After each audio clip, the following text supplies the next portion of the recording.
So welcome everyone to Spark Up Study. This is Suman Yadav. आज के video में हम लोग डिस्कस करने वाले हैं 20 previous year questions of NEET UG. Easy questions भी मैं लाई हूँ, टफ क्वेश्चंस भी मैं आपके लिए लेके आई हूँ।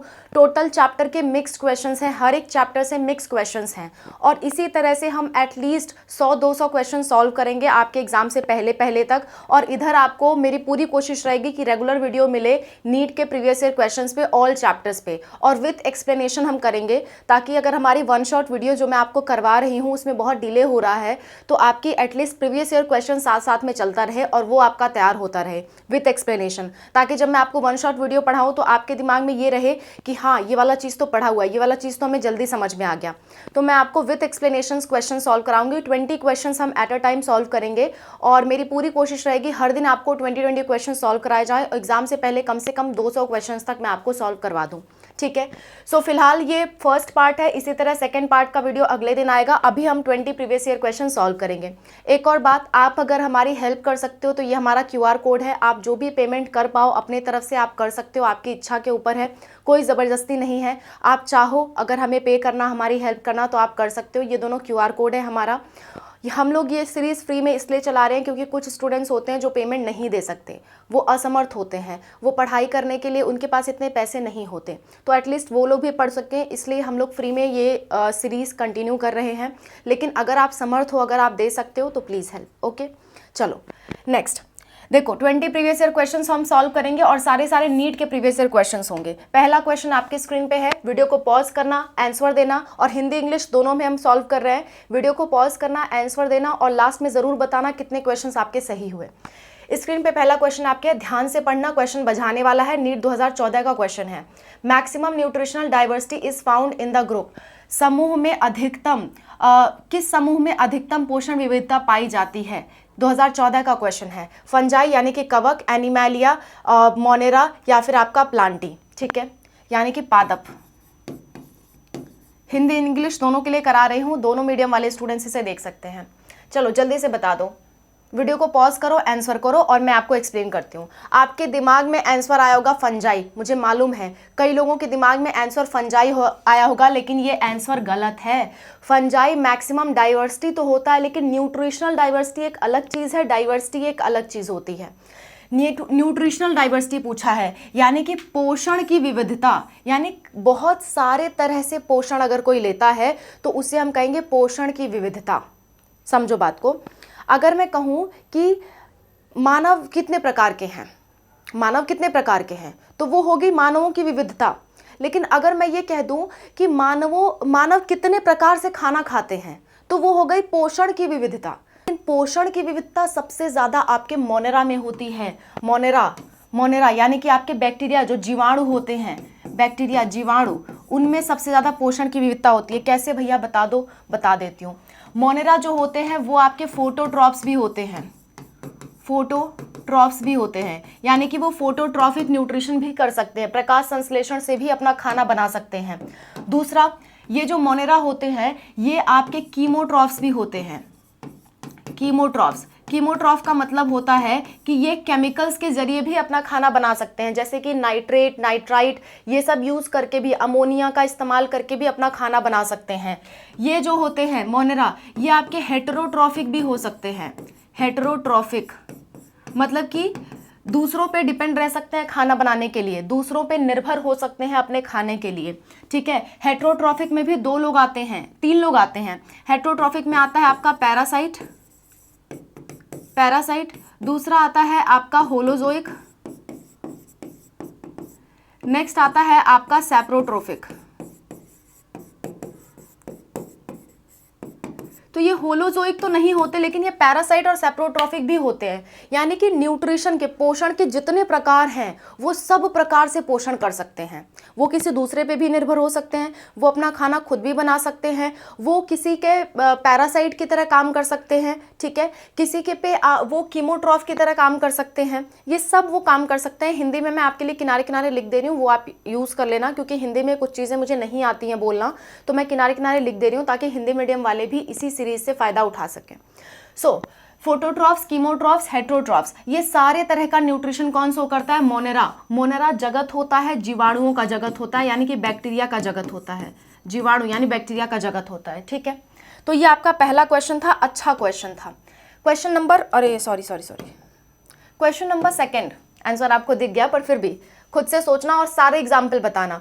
क्वेश्चन नंबर सेकंड ये है, identify the pair of heterosporous pteridophytes in the following. Heterosporous pteridophyte के जोड़े को पहचान करिए। 2023 का क्वेश्चन है, बहुत अच्छा क्वेश्चन है, क्वेश्चन सॉल्व करने की कोशिश करो। और मैंने गलती से आंसर दिखा दिया था, अब आप सारे एग्जाम्पल बताओगे, केवल 2 नहीं, इसके 4 एग्जाम्पल होते हैं, चारों का नाम आप इसके 5 एग्जाम्पल होते हैं, पांचों का नाम आप बताना, मुझे कमेंट में लिख के बताना, ठीक है। चलो मैं आपको खुद बता देती हूँ। सारे के सारे जो टेरिडोफाइट होते हैं वो क्या होते हैं, सारे के सारे जो टेरिडोफाइट होते हैं वो होमोस्पोरस होते हैं। अगर आपको नहीं मालूम है ये चीज़ तो मैंने पढ़ा रखा है, चैप्टर नंबर 2 वन शॉट अपनी सीरीज में मैंने पढ़ा रखा है, उसे जाकर के देखो, ठीक है। बायोलॉजिकल क्लासिफिकेशन वाला चैप्टर है, उसमें मैंने पढ़ा रखा है। वन शॉट सीरीज की प्लेलिस्ट का लिंक आपको डिस्क्रिप्शन में मिल जाएगा। सो होमोस्पोरस होते हैं, लेकिन 5 ऐसे टेरिडोफाइट होते हैं जो कि क्या होते हैं, हेट्रोस्पोरस होते हैं। हेटेरोस्पोरस 5 ऐसे टेरिडोफाइट होते हैं जो हेट्रोस्पोरस होते हैं। इनके क्या नाम है भैया, नाम है उनका मासी। क्या नाम है, मासी। M for Marsilea, Marsilea. A for Azolla, S for Salvinia, दूसरे S for Selaginella, I for Isoetes. तो यहाँ पे ऑप्शन में आपका सेलिजिनेला एंड सैल्विनिया था, वही हमने टिक कर दिया। देखो ऑप्शन में हमारा क्या था, ये नहीं हो सकता, सैल्विनिया सही है लेकिन ये ऑप्शन गलत हो गया। इक्विसेटम नहीं हो सकता, ठीक है। सेलिजिनेला एंड सैल्विनिया, यही वाला ऑप्शन सही होगा, डी वाला ऑप्शन, डी वाला ऑप्शन आपका सही होगा, ठीक है। चलो थर्ड क्वेश्चन देखते हैं। तीसरा question, which of the following organisms bears pneumatic long bones. ये आपके एनिमल किंगडम का क्वेश्चन है।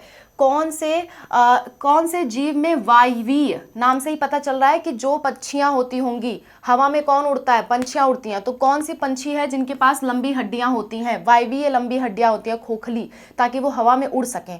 तो इनमें से पहचानो पंछी कौन, आपको सिर्फ ये पहचाना है इनमें से पक्षी कौन है, इनमें से जो बर्ड है वो कौन है। साइंटिफिक नेम दिए हुए हैं, इनमें से आपको पहचानना है कि बर्ड कौन है, क्योंकि बर्ड के पास ही क्या होता है, न्यूमैटिक बोन्स जो होती हैं वो आपके बर्ड्स के पास ही होती हैं और किसी के पास नहीं होती। तो पहचानो इसमें से बर्ड कौन है, चलो फटाक से पहचानो। मैं आपको बताती हूँ, इसमें से जो बर्ड होती है वो होती है आपके नियोफ्रॉन, और ये क्या होते हैं, वल्चर्स होते हैं, गिद्ध जिसे आप कहते हो, गिद्ध। नियोफ्रॉन गिद्ध का साइंटिफिक नाम होता है, वैज्ञानिक नाम होता है गिद्ध का। गिद्ध जानते हो ना, वल्चर्स, वही आपके कौन है, नियोफ्रॉन। और वल्चर्स क्या होते हैं, बर्ड होते हैं, और बर्ड में ही क्या होती है, न्यूमैटिक लॉन्ग बोन्स होती हैं। इन हड्डियों का ये मतलब होता है, ये हड्डियां खोखली होती हैं। जैसे मान लो हमारे अंदर हड्डियां हैं, हड्डियों के अंदर कुछ ना कुछ भरा हुआ है जिसकी वजह से हमारा वजन ज़्यादा होता है। लेकिन आप किसी पंछी को उठाओगे तो उसका वजन हमारे वजन से काफ़ी कम होगा। देखो कोई पंछी इतनी बड़ी है, इतनी बड़ा किसी और जीव को उठाओ उसका वजन ज़्यादा होगा, लेकिन पंछियों का वजन कम होगा। क्यों? क्योंकि उनके हड्डियों में खोखलापन होता है। उनकी हड्डियों में क्या होता है, खोखलापन होता है, वायु भरा होता है, ताकि वो उड़ सके, उनको हल्का फील हो, उनको उड़ने में मदद मिले। तो ऐसी हड्डियों को हम न्यूमैटिक लॉन्ग बोन्स कहते हैं। क्या कहते हैं, वायवीय लंबी हड्डियाँ कहते हैं, ठीक है। अच्छा बताओ, अब पूछोगे मैम फिर ये सब क्या है। ये एक तरह का मैमल होता है, ये एक तरह का मैमल होता है। मैक्रोपस कंगारू को कहते हैं, कंगारू, कंगारू जानते हो ना, कंगारू ऐसे करके कूदते जो हैं, है ना, ऑस्ट्रेलिया का नेशनल एनिमल होता है ये। हेमीडैक्टाइलस एक तरह की छिपकली होती है, ठीक है, हेमीडैक्टाइलस एक तरह की छिपकली होती है। तो छिपकली तो चिड़िया नहीं है, ना ही कंगारू चिड़िया है, ना ही एक मैमल चिड़िया होती है। चिड़िया कौन है, आपका नियोफ्रॉन, और चिड़िया में ही वायवीय लंबी हड्डियां मिलती हैं, इसलिए इसका आंसर जाएगा नियोफ्रॉन। नियोफ्रॉन यानी कि आपका वल्चर, वल्चर, वल्चर यानी कि गिद्ध, ठीक है। चलो अगला क्वेश्चन, अगला question, ovary is half inferior in, अंडाशय आधा अंदर की ओर किसमें होता है। ये भी हम चैप्टर पढ़ चुके हैं, चैप्टर नंबर आपका फर्स्ट है of class 12 sexual reproduction in flowering plants. मैंने नर्सिंग वालों को पढ़ाया है, लेकिन कंटेंट सबके लिए सेम होता है, आप लोग भी उसे देख सकते हो। देखो बता दो जल्दी से, in ovary is half inferior in, किसमें हाफ इंफीरियर ओवरी मिलती है, जल्दी से बता दो आप, है ना, किसमें हाफ इंफीरियर ओवरी मिलती है। देखो ज़रा, हाफ इंफीरियर ओवरी के लिए मैंने ट्रिक याद करवाई थी। ट्रिक क्या था, प्लम पीच रोज, प्लम पीच रोज, प्लम, पीच, रोज किसका एग्जाम्पल है?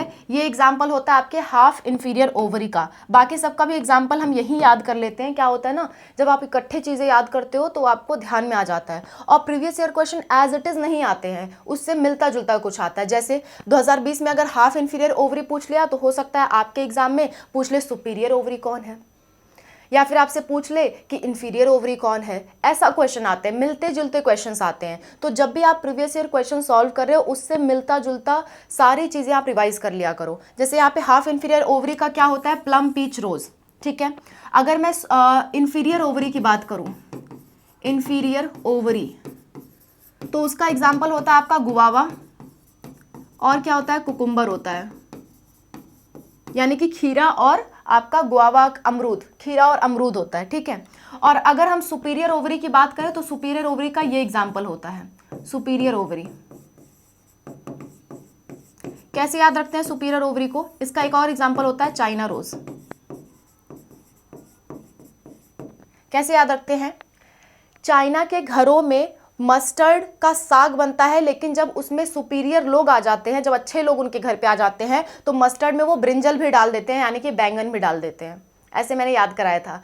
चाइना के हर घर में मस्टर्ड का साग बनता है, सरसों का साग बनता है, लेकिन उसमें अगर सुपीरियर लोग आ जाते हैं तो वो लोग ब्रिंजल भी डाल देते हैं। ठीक है, तो ऐसे याद रखोगे। तो अच्छा, इसका आंसर क्या जाएगा? हाफ इंफीरियर ओवरी का प्लम। प्लम यहाँ पे ऑप्शन में था, तो प्लम आंसर आपका सही जाएगा। प्लम मतलब बेर। ठीक है, तो प्लम आंसर आपका सही जाएगा। आगे का क्वेश्चन सब कुछ हम रिवाइज करते चलेंगे। Fifth question, companion cells are closely associated with. ये आपके पुरानी एनसीईआरटी से क्वेश्चन है, लेकिन अच्छा क्वेश्चन है तो हम सॉल्व करेंगे। साथी कोशिकाएं किससे निकटता से जुड़ी होती हैं?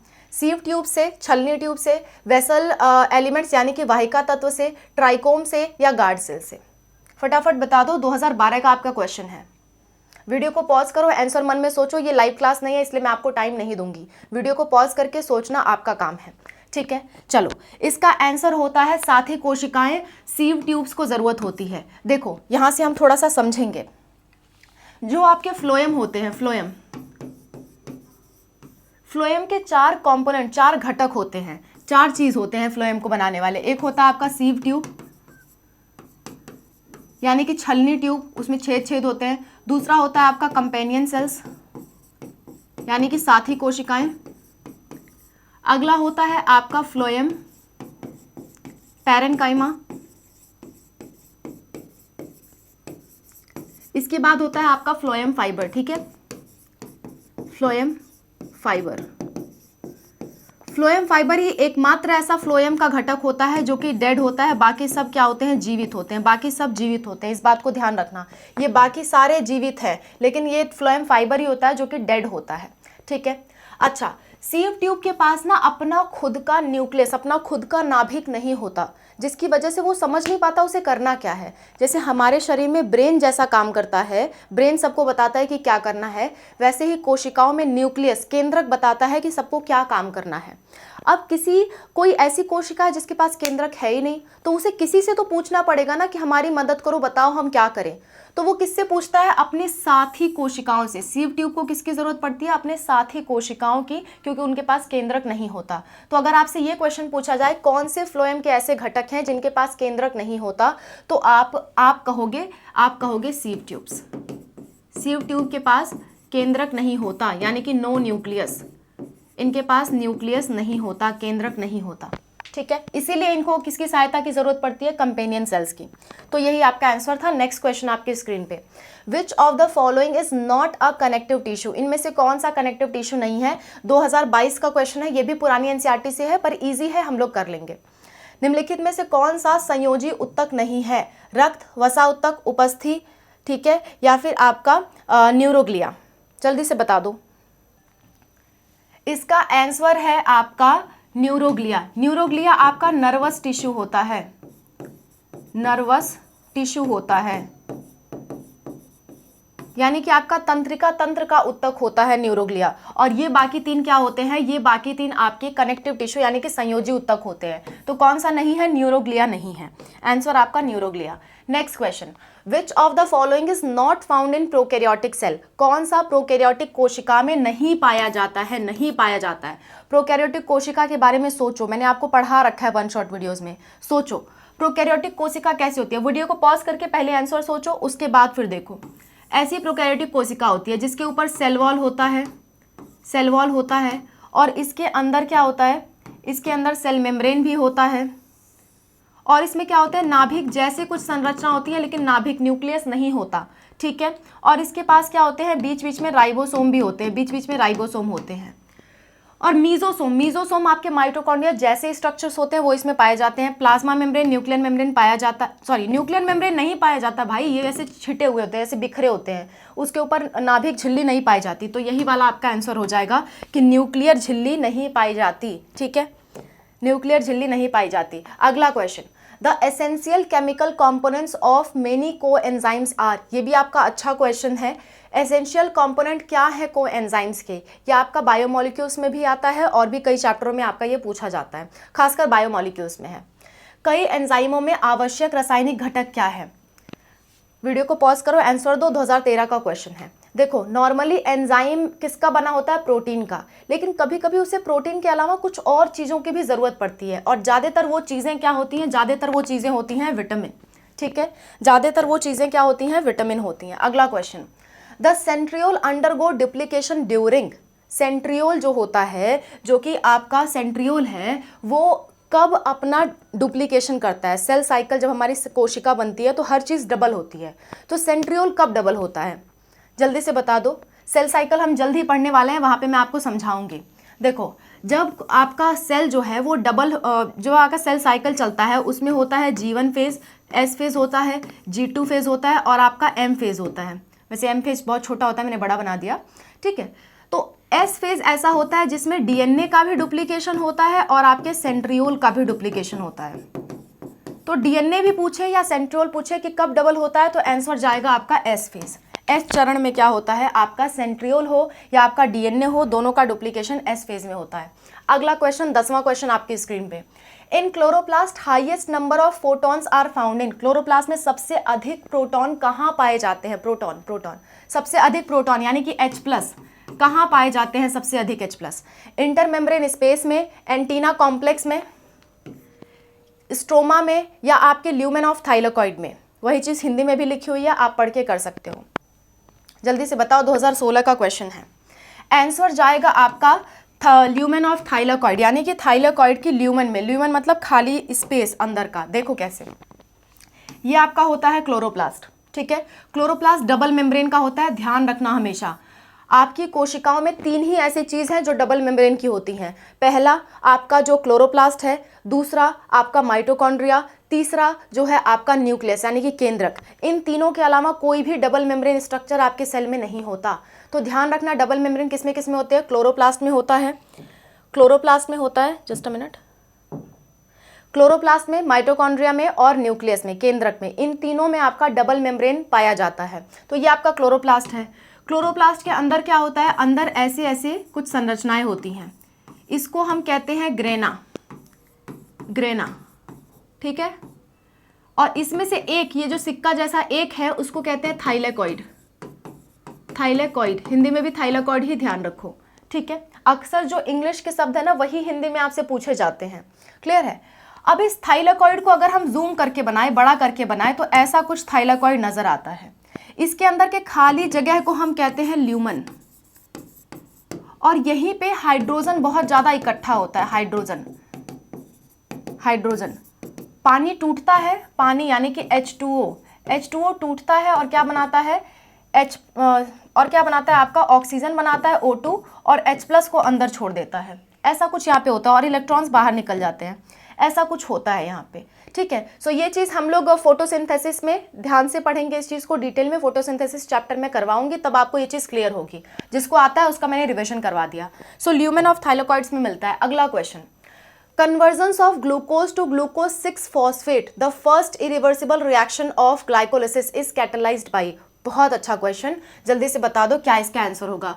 ग्लूकोज का ग्लूकोज 6 फॉस्फेट में जब रूपांतरण होता है तो ग्लाइकोलिसिस की पहली अपरिवर्तनीय प्रक्रिया किसके द्वारा उत्प्रेरित की जाती है, कौन सा एंजाइम लगता है, जल्दी से बताओ। देखो ग्लाइकोलिसिस 10 स्टेप की प्रोसेस होती है, उसमें 10 रिएक्शन होती हैं और 10 एंजाइम लगते हैं, ये हमेशा आपको ध्यान रखना चाहिए। 10 का यहाँ पे चलता है समीकरण, ठीक है। कैसे होता है देखो जरा ध्यान से। ग्लाइकोलिसिस की अगर मैं बात करूं, ग्लाइकोलिसिस की शुरुआत होती है ग्लूकोज से। ग्लूकोज बनाता है आपका ग्लूकोज 6 फॉस्फेट, ग्लूकोज 6 फॉस्फेट से भी फिर आपका बनता है फ्रुक्टोज 6 फॉस्फेट। फ्रुक्टोज 6 फॉस्फेट से फिर आपका बनता है fructose 1,6 bis phosphate, fructose 1,6 bis phosphate. ऐसा कुछ आपका रिएक्शन चलता है और भी आगे चलता है, हम पूरी ग्लाइकोलिसिस अभी नहीं पढ़ेंगे, रेस्पिरेशन में पढ़ेंगे। तो यहाँ पे जो एंजाइम इस्तेमाल होता है उस एंजाइम का नाम आपका होता है, हेक्सोकाइनेज। और ग्लूकोज का आइसोमर होता है फ्रुक्टोज, इसलिए यहाँ पे इस्तेमाल होता है आइसोकाइनेज। इतना कम से कम ध्यान रखो यहाँ। और यहाँ पे इस्तेमाल होता है फ्रुक्टोकाइनेज, ठीक है, फ्रुक्टोकाइनेज। और अगर ध्यान से देखोगे तो यहाँ पे एक फॉस्फेट जुड़ रहा है तो यहाँ पे एक एटीपी लगती है, ठीक है, और यहाँ पे भी एक फॉस्फेट जुड़ रहा है, 1,6 बिस फॉस्फेट हो रहे हैं तो यहाँ पे भी एटीपी लगती है। ऐसे कुछ आप रिवाइज कर सकते हो। आंसर हमारा गया हेक्सोकाइनेज, ठीक है, आंसर क्या गया हमारा हेक्सोकाइनेज। अगला क्वेश्चन आपके स्क्रीन पे देखो, विच of the following does not show plasticity, किसके पास प्लास्टिसिटी नहीं होती है, निम्नलिखित में से कौन सा प्लास्टिसिटी नहीं दर्शाता। 2022 का क्वेश्चन है। प्लास्टिसिटी मतलब ऐसे प्लांट जो इन्वायरमेंट के अकॉर्डिंग अपना जो फिनोटाइप है वो चेंज कर दें। जैसे अगर कॉटन, कोरिएंडर और बटरकप को अगर पानी में रखा जाए तो उसके पत्तियों का जो आकार है वो दूसरे तरह का होगा, और अगर उन्हें मतलब लैंड पे, ज़मीन पे रखा जाए तो उनका जो पत्तियों का आकार है दूसरे तरह होगा। यानी इन्वायरमेंट के अनुसार, पर्यावरण के अनुसार वो अपने पत्तियों का आकार बदल रहे हैं, तो उन्हें हम कहेंगे प्लास्टिसिटी दिखा रहे हैं। लेकिन जो लोग नहीं बदलते उन्हें हम कहेंगे वो प्लास्टिसिटी नहीं दिखाते। तो ऐसा है आपका मक्का नहीं बदलता अपना रूप, ठीक है, चाहे उसे जहां डाल दो वो हमेशा एक समान रहेगा, तो ये इसके अंदर प्लास्टिसिटी नहीं होती है, ध्यान रखना।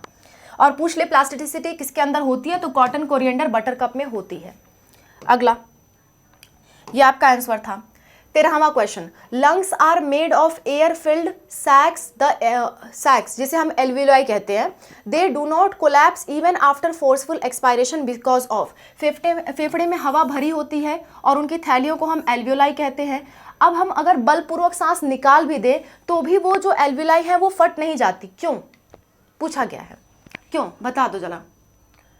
2017 का क्वेश्चन है आपके, नीट 2017 का क्वेश्चन है, फटाफट सॉल्व करो, वीडियो को पॉज करके आंसर देने की कोशिश करो। देखो मैं आपको बताती हूँ होता क्या है। कुछ ऐसी हवा होती है जो आपकी लंग्स में हमेशा होती है, आप उसे कभी निकाल नहीं सकते। क्यों होती है? क्योंकि आपका जो लंग्स है, आपके जो फेफड़े हैं, वो छोटे छोटे बैलून के बने होते हैं, छोटे छोटे बैलून होते हैं उसमें, ठीक है। वो बैलून को अगर उसकी पूरी हवा निकाल लोगे तो वो बैलून ऐसे चिपटे हो जाएंगे, फिर उसको फुलाने में बहुत ताकत लगेगी। आप अगर सोचो कभी गुब्बारा फुलाया है ना, गुब्बारा फुलाते हो तो शुरुआत में बड़ी ताकत लगती है फुलाने में, उसके बाद वो फूलते जाता है। शुरुआत में थोड़ा जोर से फूंक मारना पड़ता है तब फूलता है। तो अगर गुब्बारे की पूरी हवा निकाल दोगे तो बहुत जोर लगाना पड़ेगा उसे फुलाने के लिए, पर बॉडी ऐसा चाहती नहीं है, हमारा शरीर ऐसा नहीं चाहता। तो फेफड़ों के जो छोटे छोटे बैलून हैं उसमें हमेशा वो थोड़ा बहुत हवा छोड़े रहता है, थोड़ा बहुत हवा उसमें हमेशा रहता है, ताकि दोबारा फुलाने में ताकत ना लगे। बॉडी के पास उतनी जान नहीं है कि दोबारा फुलाने की उसे ताकत रहे। तो वो जो छोटे छोटे गुब्बारे हैं उसमें हमेशा हवा भरी रहती है, उसे आप कभी भी बाहर नहीं निकालते। कितना भी सांस बाहर छोड़ दो, उनकी हवाओं को आप बाहर नहीं निकाल सकते। पूरा नहीं, जैसे इतना मोटा फूला हुआ है तो कुछ निकाल लोगे, लेकिन थोड़ा सा ज़रूर उसमें बचा रह जाएगा। तो जो बचा हुआ मतलब वॉल्यूम है, जो बचा हुआ आयतन है हवा का, उसे हम कहते हैं रेजिडुअल वॉल्यूम। रेजिडुअल मतलब होता है बचा हुआ, अवशिष्ट जो आयतन होता है मतलब ऑक्सीजन का या एयर का, वो हमेशा ही एल्वियोलाई में होता है। जो छोटे छोटे बैलून की मैं बात कर रही हूँ उसे हम कहते हैं एल्वियोलाई। तो हमेशा वो एल्वियोलाई में बना रहता है, जिसकी वजह से एल्वियोलाई आपकी ऐसे कोलैप्स नहीं होती, मतलब बंद नहीं हो जाती, ताकि आपको दोबारा फुलाना ना पड़े। कोलैप्स होने का मतलब होता है ऐसे चिपटी हो जाए, वो फट जाए, ठीक है। कोलैप्स होने का ये मतलब होता है। अगर पूरी हवा निकाल दोगे तो कोलैप्स हो जाएगा, और एक बार कोलैप्स हो गए तो दोबारा इंसान जी नहीं सकता, ठीक है। तो इसीलिए हमारे लंग्स में क्या होता है, रेजिडुअल वॉल्यूम होता है, जिससे हमारी जो एल्वियोलाई होती है वो कोलैप्स नहीं होती, वो कभी भी उसके बाद भी नहीं सिकुड़ते, ठीक है। चलो आंसर समझ में आ गया। अगला क्वेश्चन, 14वां question, silencing of mRNA has been used in producing transgenic plants resistant to. जो mRNA है, mRNA जिसे आप कहते हो, उसकी साइलेंसिंग का उपयोग प्रतिरोधी ट्रांसजेनिक पौधों के उत्पादन में किया जाता है। वो आपका कौन सा ऑर्गेनिज्म होता है जो इसमें हेल्प करता है, जो इसमें मदद करता है। बायोटेक्नोलॉजी से आपका क्वेश्चन है ये, बायोटेक्नोलॉजी के एप्लीकेशन वाला जो चैप्टर है वहां से ये क्वेश्चन आया है, जल्दी से सॉल्व कर दो, 2011 का क्वेश्चन है, पर इस तरह के क्वेश्चन काफी बार पूछे जाते हैं। इसका आंसर जाता है नेमेटोड्स। नेमेटोड आपके एनिमल किंगडम जब मैं पढ़ाऊंगी तो वहाँ पे मैं आपको पढ़ाऊंगी नेमेटोड्स होते हैं। इनको हम कहते हैं, इनको हम एस्के हेलमिंथीज भी कहते हैं, एस्के हेलमिंथी भी कहते हैं, हिंदी में भी यही नाम है। और इनको हम राउंड वॉर्म भी कहते हैं, राउंड वॉर्म, हिंदी में कहूँ तो गोल क्रीम। क्रीम मतलब होता है कीड़ा, है ना। चलो राउंड वर्म कहते हैं। और इस राउंड वर्म का एग्जाम्पल क्या है, जैसे मैमल्स में तो बहुत लोग आते हैं। मैमल्स में आपके जो भी स्तनधारी हैं, यानी कि जिनके पास भी ब्रेस्ट होता है, उन्हें हम मैमल्स कहते हैं। तो ब्रेस्ट तो फीमेल के पास, ह्यूमन के पास भी है, गाय के पास भी है, भैंस के पास भी है, बकरी के पास भी है।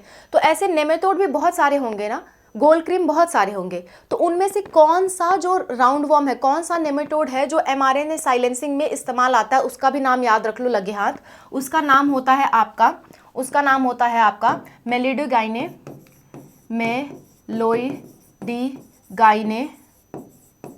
इनकोग्निशिया। ये भी कभी कभी आ सकता है आपके एग्जाम में, तो इसका नाम भी ध्यान रख लो। कौन सा नेमेटोड है, मेलोडीगाइने इनकोग्निशिया, ठीक है। इसी की मदद से mRNA साइलेंसिंग हम कराते हैं, ठीक है। Nematode, Meloidogyne incognita. अगला क्वेश्चन, 15वां question, Mycorrhiza are the example of. Mycorrhiza किसका उदाहरण है 2017 का आपका क्वेश्चन है, बेहद आसान क्वेश्चन, इसे आप कर सकते हो। एमेंसेलिज्म नहीं भैया, एमेंसेलिज्म मतलब होता है किसी एक का नुकसान हो और किसी एक का कुछ भी ना हो। जैसे कि आप चल रहे हो, चींटी आपके पैर के नीचे पड़ गई, चींटी का नुकसान हुआ लेकिन आपको कोई फर्क ही नहीं पड़ा, ठीक है। एंटीबायोसिस ऐसा कोई खास एनसीईआरटी में है नहीं, पर आई होप ये इसी से रिलेटेड है, ठीक है। अच्छा, म्यूचुअलिज्म मतलब होता है दोनों का फायदा। फंजिस्टाइसिस ये हमारी एनसीईआरटी में नहीं है, इसको छोड़ दो, ठीक है। ये फंजी से रिलेटेड है, ये आपकी एंटीबायोटिक से रिलेटेड चीज़ है। म्यूचुअलिज्म में होता है कि एक का फायदा दूसरे का भी फायदा। तो माइकोराइजा में क्या होता है, प्लांट होता है और आपका क्या होता है, फंजाई। प्लांट फंजाई को खाना खिलाता है और फंजाई इसके लिए क्या करता है, प्रोटेक्शन प्रोवाइड करता है, इसको बचाता है इन्फेक्शन से। तो एक दूसरे का ये फायदा कराते हैं, यानी कि माइकोराइजा क्या है, म्यूचुअलिज्म का एग्जाम्पल है, अगला question, name the peptide hormone which acts mainly on hepatocytes, adipocytes and enhances the cellular glucose uptake and utilization. कौन सा पेप्टाइड हार्मोन बताइए, ऐसा पेप्टाइड हार्मोन बताइए जो हेपेडोसाइट, एडिपोसाइट्स पे कार्य करता है और सेलुलर ग्लूकोज के अवशोषण और उपयोग को बढ़ाता है। आसान क्वेश्चन है, बस उलझाया गया है, थोड़ा सा दिमाग लगाओ कर ले जाओगे। 2016 का क्वेश्चन है।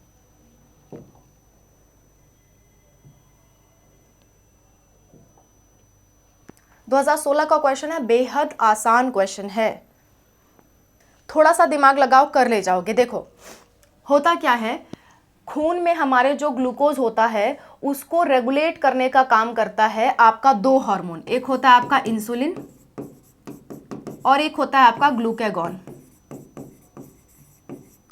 जब खून में ग्लूकोज बहुत ज्यादा बढ़ जाता है, जब खून में क्या होता है, ग्लूकोज बहुत ज्यादा बढ़ जाता है, तो इंसुलिन क्या करता है, उस ग्लूकोज को ग्लाइकोजन में बदल देता है।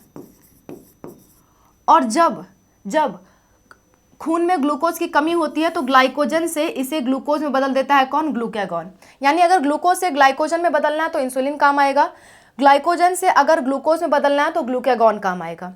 और ग्लूकोज कब इंसुलिन काम करता है? जब ब्लड में शुगर ज़्यादा हो। और ये कब काम करता है? जब ब्लड में शुगर कम हो। बात समझ में आ रही है? अच्छा, तो ये क्वेश्चन क्या कह रहा है कि सेलुलर ग्लूकोज अपटेक, मतलब ग्लूकोज सेल के अंदर कब जाएगा? सेल के अंदर ग्लूकोज कब जाएगा? जब खून में ज़्यादा ग्लूकोज होगा तभी तो सेल को मिलेगा। तो सेल में ग्लूकोज कब जाएगा? जब आपका इंसुलिन काम करेगा। जब ग्लूकोज आपका ब्लड में ज़्यादा है तो ब्लड क्या होगा? ग्लाइकोजन में बदलेगा, यानी कि सेल के अंदर जाएगा, लीवर की सेल के अंदर जाता है। तो यहाँ पे कौन काम करेगा? आपका इंसुलिन। अच्छा क्वेश्चन था, बस आपको घुमा के दिया हुआ था। बात समझ में आ रही है? एक बार फिर से समझाती हूँ। होता क्या है, जब आपके ब्लड में, जब आपके रक्त में क्या होता है, जब आपके रक्त में ग्लूकोज बहुत ज़्यादा होता है, ग्लूकोज क्या होता है? ज़्यादा होता है। तो इसे हम क्या करते हैं? इसे हम स्टोर करने के लिए भेज देते हैं ताकि हमारी बॉडी उसे स्टोर करके रख ले, बाद में काम पड़ेगा तो इस्तेमाल करेंगे। और स्टोर करने के लिए इंसुलिन हार्मोन आता है, इंसुलिन, जो इसे ग्लाइकोजन में बदल देता है। और ये ग्लाइकोजन जो है कहाँ स्टोर हो जाता है? ये कोशिकाओं में। किसकी कोशिकाओं में स्टोर होता है? लीवर की और फैट की, फैट सेल्स। तो यही तो यहाँ पे लिखा हुआ है। लीवर को हम कहते हैं, लीवर की सेल्स को हम कहते हैं हेपेटोसाइट्स। एडिपोसाइट्स का मतलब होता है फैट की सेल्स। तो वहाँ पे वो स्टोर हो जाता है। स्टोर होने पे क्या करेगा? यहाँ पे ये बना रहेगा। तो कौन इसको स्टोर कराने में हेल्प कर रहा है? इंसुलिन। इंसुलिन मदद कर रहा है उसको स्टोर कराने में, ठीक है। और अगर ब्लड में ग्लूकोज की मात्रा कम हो गई, ब्लड में ग्लूकोज की मात्रा कम हो गई, तो यही जो है ये इसमें बदल जाएगा और यहाँ पे अगेन दूसरा हार्मोन आएगा। इस हार्मोन को अब हम कह देंगे ग्लूकागॉन। तो अगर आपसे पूछा होता कि कौन इनके अवशोषण को कम कर रहा है, सेल्स में ग्लूकोज को जाने से कौन रोक रहा है, तो वो आपका जाएगा ग्लूकागॉन, क्योंकि वो सेल से निकाल करके ग्लूकोज कहाँ डाल देता है? ब्लड में डाल देता है, ठीक है, ग्लूकोज, ठीक है। चलो अगला क्वेश्चन। अरे सॉरी यार, ज़्यादा जोश में थी। Nissl's bodies are mainly composed of. अब चलो आपने आंसर देख लिया तो मुझे कमेंट में ज़रूर लिख के बताना निजल बॉडी किस में मिलती है। ये आपके लिए क्वेश्चंस रहेगा, ढूंढ के आप बताओगे कि निजल्स बॉडी किस में पाई जाती है। आंसर कमेंट में लिख के बताना, ठीक है। चलो, निजल बॉडी का मुख्य रूप से किससे बनी होती हैं? ये बनी होती हैं आपके रफ एंडोप्लाज्मिक रेटिकुलम और फ्री राइबोसोम से, ठीक है। असल में क्या होता है, जो आपका तंत्रिका तंत्र की कोशिका होती है जिसे आप न्यूरॉन कहते हो, उस न्यूरॉन में बीच बीच में कहीं कहीं निजल्स ग्रैन्यूल होते हैं, निजल्स ग्रैन्यूल होते हैं। और ये किसके बने होते हैं? ये बने होते हैं आपके फ्री आर मतलब रफ एंडोप्लाज्मिक रेटिकुलम और फ्री राइबोसोम के बने होते हैं। अगला question, the pivot joint between Atlas and axis is a type of. Pivot joint किसका टाइप होता है? ठीक है, एटलस और एक्सिस के बीच में किसका टाइप होता है? 2017 का क्वेश्चन। सीधा सा क्वेश्चन ये है कि पाइवोट जॉइंट किसका एग्जाम्पल है? जल्दी से बता दो। कार्टिलेजस होता है, साइनोवियल होता है, सैडल जॉइंट होता है, या फिर आपका फाइब्रस जॉइंट होता है? ये याद रखने वाला क्वेश्चन है तो मैं खुद बता दे रही हूँ, साइनोवियल जॉइंट। ये एग्जाम्पल होता है साइनोवियल जॉइंट का, यानी कि इसके किनारे किनारे फ्लूइड भरा होता है। याद कर लेना इस चीज़ को। अगला question, a decrease in blood pressure और volume will not cause the release of. ये आपका रास सिस्टम से क्वेश्चन है। ये आपका एक्सक्रीटरी सिस्टम में जब आप रास सिस्टम पढ़ते हो ना, वहाँ से क्वेश्चन आया हुआ है। ये बहुत इंपॉर्टेंट कॉन्सेप्ट है, ये मैं बहुत डिटेल में इसको पढ़ाऊंगी। अगर आपको आता है तो आंसर करो, अदरवाइज हम इसे डिटेल में कभी पढ़ेंगे, ठीक है। रक्तचाप का या आयतन में कमी किसके स्राव में कमी से किसका स्राव नहीं होगा? तो इसका आंसर होता है आर्टियल नाइट्रियूरेटिक फैक्टर। क्या होता है? एट्रियल नाइट्रियूरेटिक फैक्टर, ठीक है, ANF। ये एंटी नहीं है, एट्रियल है। एट्रियल मतलब कि आर्टरी वगैरह से आता है ये। एट्रियल नाइट्रियूरेटिक फैक्टर, ये ट्रिक आ गया है ना, तो कंफ्यूजन हो रही है बोलने में। चलो अगला क्वेश्चन है, last question. Serum differs from blood. Serum रक्त से भिन्न होता है, कैसे भिन्न होता है? जल्दी से बता दो। अच्छा क्वेश्चन है, 2016 का क्वेश्चन है आपका। चलो, lacking ग्लोब्यूलिन्स, lacking albumin, lacking clotting factor, lacking antibiotics. देखो सीधा सा एक लाइन याद रखा करो, आंसर आ जाएगा। Blood minus clotting factor equals to serum. Blood में से क्लॉटिंग फैक्टर हटा दो तो वही क्या होता है, सीरम होता है। तो क्लॉटिंग फैक्टर हटा दो, लैकिंग क्लॉटिंग फैक्टर, थक्के बनने वाले कारकों को हटा दो तो उससे क्या बन जाएगा आपका सीरम। सो यही आपका पूरा क्वेश्चन था, यही आपकी पूरी सीरीज थी, lacking clotting factors. So that's all about the video and ये स्टूडेंट से मैंने बनवाया था, उसने लिखा है all the best. So all the best to all of you and I hope आपको ये सीरीज़ पसंद आ रही होगी। अगर आप चाहते हो मैं ऐसे ही क्वेश्चंस कंटिन्यू रखूं और आपको 100-200 क्वेश्चंस ऐसे सॉल्व करा दूं विथ एक्सप्लेनेशन, तो आप कमेंट करना और आप बताना इससे ज़्यादा डिटेल में आपको एक्सप्लेनेशन चाहिए या इतना एक्सप्लेनेशन ठीक है, या आप चाहते हो मैं सिर्फ आंसर बताते चलूँ। आप एक बार कमेंट में ज़रूर बताना कि आपको एक्सप्लेनेशन ठीक लग रहा है या नहीं। जो मैं आपको क्वेश्चंस बता रही हूँ उसको एक्सप्लेन कर रही हूँ, आप चाहते हो मैं डिटेल में एक्सप्लेन करूँ या ऐसा ही एक्सप्लेन करूँ, या फिर आप चाहते हो कि मैं मतलब डायरेक्ट क्वेश्चन कराते चलूँ। आप एक बार कमेंट में लिख के ज़रूर बताना ताकि मैं समझ सकूं आप किस हिसाब से प्रिपरेशन करना चाहते हो। ऐसे हम 100-200 क्वेश्चन सॉल्व करेंगे। अगर आप एग्री हो तो कमेंट कर देना एग्री, ठीक है। That's all, thank you so much for watching, bye, take care, wish you all the best for whatever you are going to do.